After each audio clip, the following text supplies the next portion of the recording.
as we go through some of the biggest questions remaining for the Rangers this spring, feel free to send in your own questions at 877-881-1053 in the truckwreck.com text line. Also, the Twitch and the YouTube.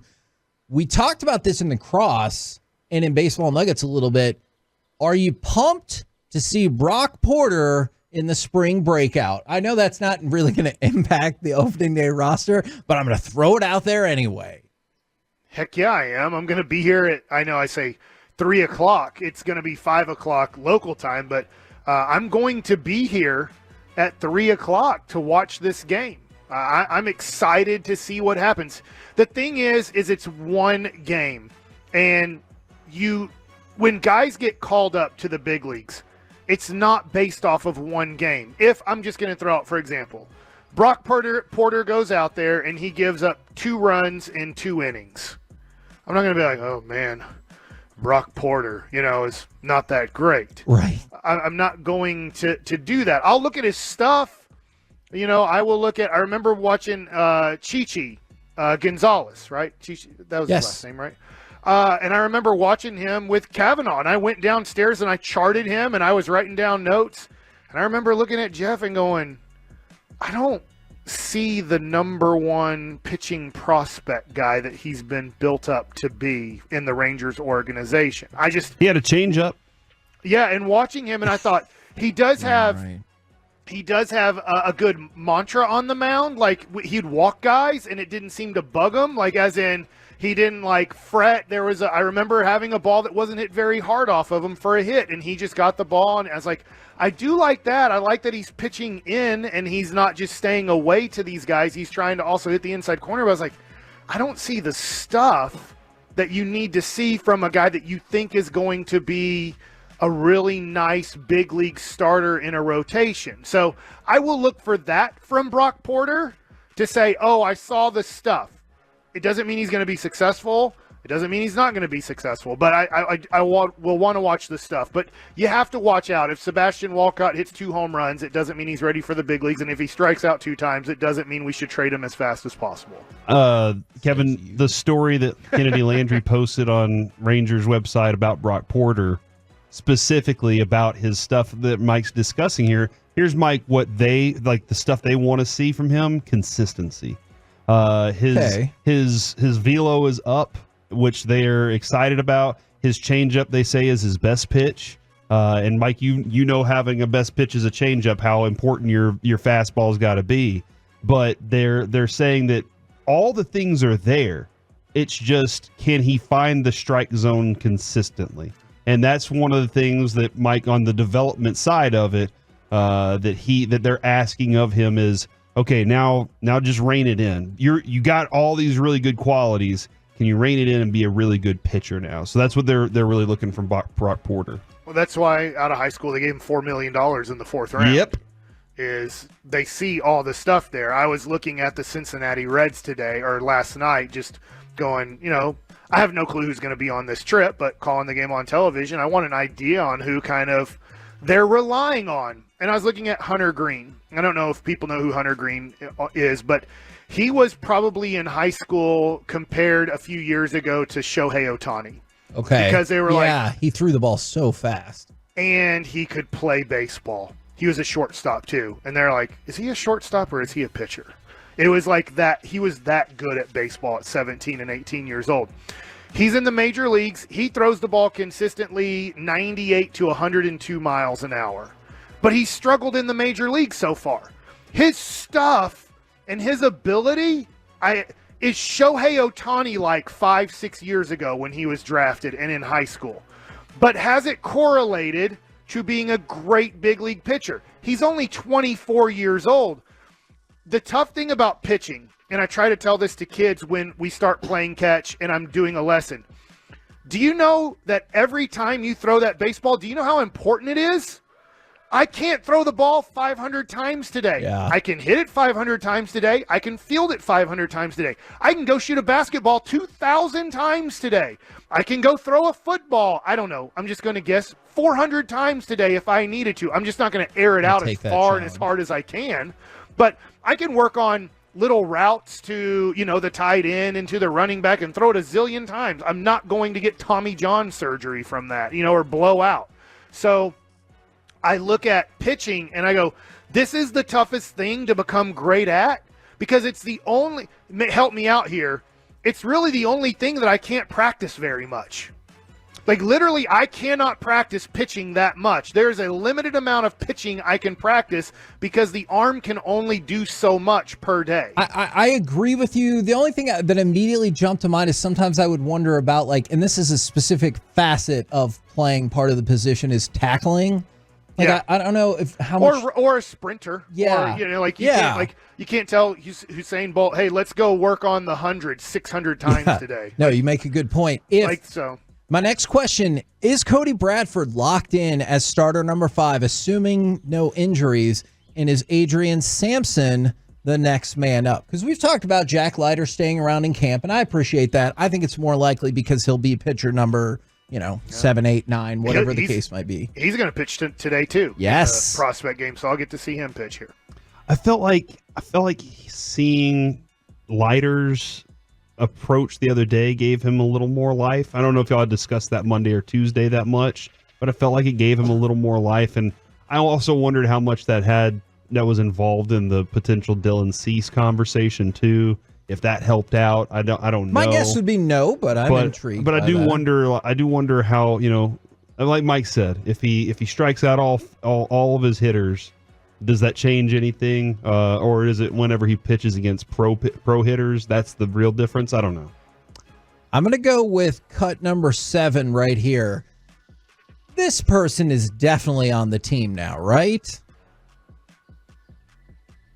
Uh-oh. I don't know. Is there? I don't see him. Oh, no. Carter's standing there. Is his last name Blank? Okay. Carter, do you know how to do the button? We will swing back around to that question, because I still think we can use the audio component. Is he like Ichiro? All right. We just don't do his last name. Let's get immediate feedback. Alec, I'm sorry, buddy. What happened there? I took a bathroom break. And I kind of screwed you over right now with this audio. I'm sorry about that. Kevin turned his mic off, and he goes, "Watch this. I see that Alex is not in there. What happened? I'm going to really screw him over on this one." That is not what happened. Anytime you want to irritate Kevin with audio, you are more than welcome. Yeah, that's what you get for all those here we goes. Cut number 7. This person is unquestionably on the team now, right? This pitch is drilled deep out into left center. Langford hits it a mile up onto the top of the berm, just to the left of the 400-foot sign. A tape measure shot for Wyatt Langford, his second home run of the day, his third in the last 2. See, that was worth it. I assume so, but this was weird. I was going to get into this a little bit, and Mike likes it, but let's just do it right now. They have on MLB Network, here's who you're going to see in the starting rotation, and here's who you're going to see in the lineup on opening day. And obviously they had Corey Seager batting second and Evan Carter batting third, and that's not going to happen. I would say there's a very small % chance that Corey Seager is going to be ready for opening day. Yeah. And they had Justin Foscue as the DH batting 8th. And I'm like, I don't think this is an up-to-date article, because most likely, if we're just talking about opening day, then you're probably going to have to push Seager out because he's probably not going to be ready, and you're probably going to need to look at Wyatt Langford being, I'm going to assume you're starting left fielder, if not starting designated hitter. Okay. Man. Corey, you say he's in? I think he's in, dude. All right, I do too. And I can't wait.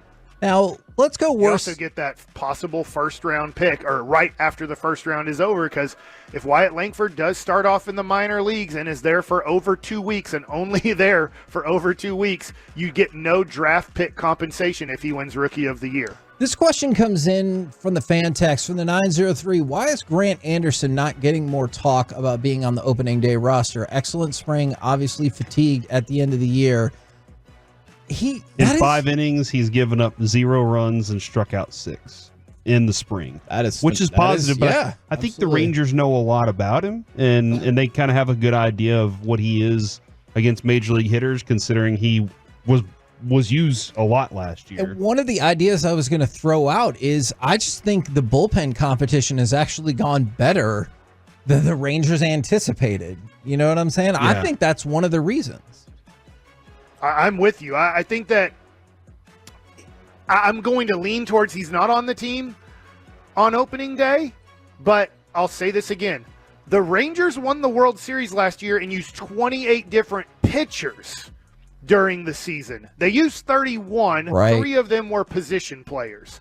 So they had to put 31 different people on the mound last year for a 162-game season. Grant Anderson, even if he's not on the team on opening day, will be on the team and get plenty of appearances during the season. What do you think the plans are or should be? Let's say the worst case scenario plays out, and it's probably just going to be short term, but still. Corey Seager, Josh Young, and Nathaniel Lowe, none of them are ready to go for opening day. The percent that none are? No. What are the plans, or what would be your plans if that was the case? And again, I realize that would most likely be a shorter term problem, but I'm curious. Take the season off. No. The easiest one is Ezekiel Duran's playing shortstop. Okay. That's the easiest one, and I think most likely on opening day. If you have third base open, then they have to make the decision, what's better? Is it better to have Duran at short and Josh Smith at third, or just switch them? I don't know what the exact answer is for their defense, which one they like better defensively. At first base, I lean towards Jared Walsh, but remember, you do have to create a 40-man spot. I don't know if he ran out of options earlier in his career, so when Nate Lowe comes back, it's tough to imagine that Nate Lowe and Jared Walsh are on the same team. Does that make sense? Yeah. Because they're very similar. They both bat left-handed. They're both limited for the most part at first base / DH, so I don't know if both can be on the same team at the same time. Foscue, if you have a left-handed pitcher on opening day, is Foscue your guy? Which you do have it'll be Steele for the Chicago Cubs. He is a left-handed starting pitcher. So you are facing a lefty on opening night.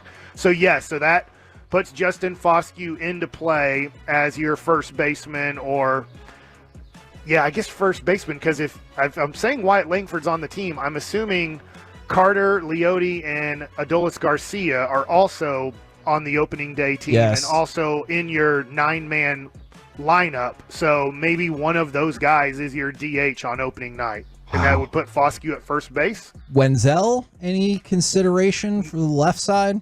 I don't think so yet. Okay. I think you have to look at last year. You can't take spring training with him and just go, he's ready. Does that make sense? Yeah. Yeah, because, I mean, he showed he had a little pop last year, but I guess there's just still a lot more room to grow, is what you're saying? Yeah, well, I'll give you an example. Dylan Cruz is different, but as good and possibly even better than Wyatt Langford, who is the number 2 overall pick out of LSU. But because when he went to Double-A last year for his short amount of time and struggled, they're like, we don't care what he does in spring training. We need him to go down to Double-A and do well in Double-A. And then once he does well in Double-A, maybe we move him to the majors, maybe we move him to Triple-A.